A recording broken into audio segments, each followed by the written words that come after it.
Well, let's cross then to London, speak to our correspondent Bénédicte Paviot, who joins us from there. Bénédicte, an hour-long debate, lots of crunch issues. What were the key points that you took out of it? Fierce hour-long TV debate entitled Our Next Prime Minister, with the two rival candidates answering questions in front of a live audience. So Rishi Sunak and Liz Truss went head-to-head for the very first time since it's been narrowed down now to two candidates. This was in Stoke-on-Trent. It was hosted by the BBC.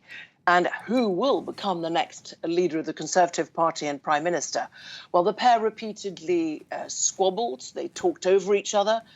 There were no knockout blows, but within minutes, they were at loggerheads, and they got very heated at times with very many interruptions. So the main battle was over the economy, British economy, and tax.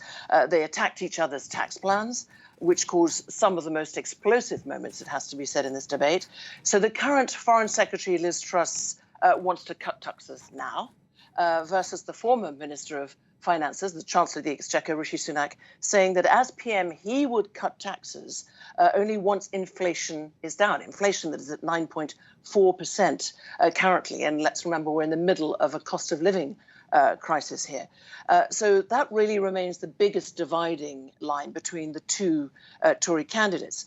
Now, they argued, unsurprisingly, about their positions on Brexit. Mr. Sunak attacked Ms. Truss over previously supporting the Remain campaign that wanted the UK to remain in the EU in the referendum back in 2016. She called a criticism by him over her economic plans as scaremongering and used that well-known sentence and expression, Project Fear, to which he then reminded her that actually she was part of Project Fear. Broadly, they were in agreement. That might surprise some in their view of Boris Johnson, with Liz Truss giving the Prime Minister 7 out of 10 for his time in office, while Mr. Sunak said that the PM deserved 10 out of 10 for delivering Brexit. Interestingly, China and the UK's relationship with China became a big feature of the debate. On foreign policy, both candidates accused the other of not having been tough enough on China in the past. Ms. Truss said she would clamp down on the Chinese-owned app TikTok, while Mr. Sunak called Beijing, quote, a threat to national UK security. So looking back on it, Bénédicte, then how do people think they got on?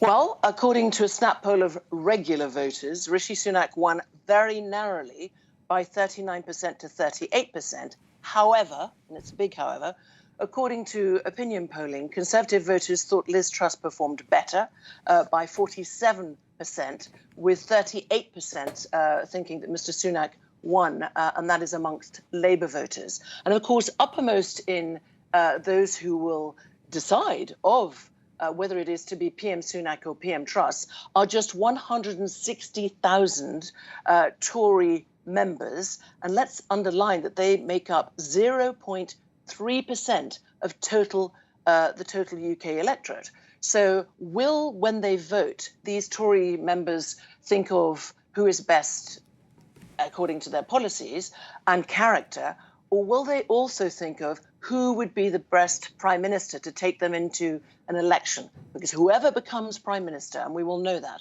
on the 5th of September at 12:30 p.m. London time, will need to call an election within 2 years. So will it be PM Sunak or PM Truss? Of course, here on France 24, on all 4 channels, we will cover that extensively and analyse the consequences of that. On the 6th of September, we'll have that new Prime Minister as Boris Johnson steps down and PM Sunak or Truss take office and the keys to Downing Street.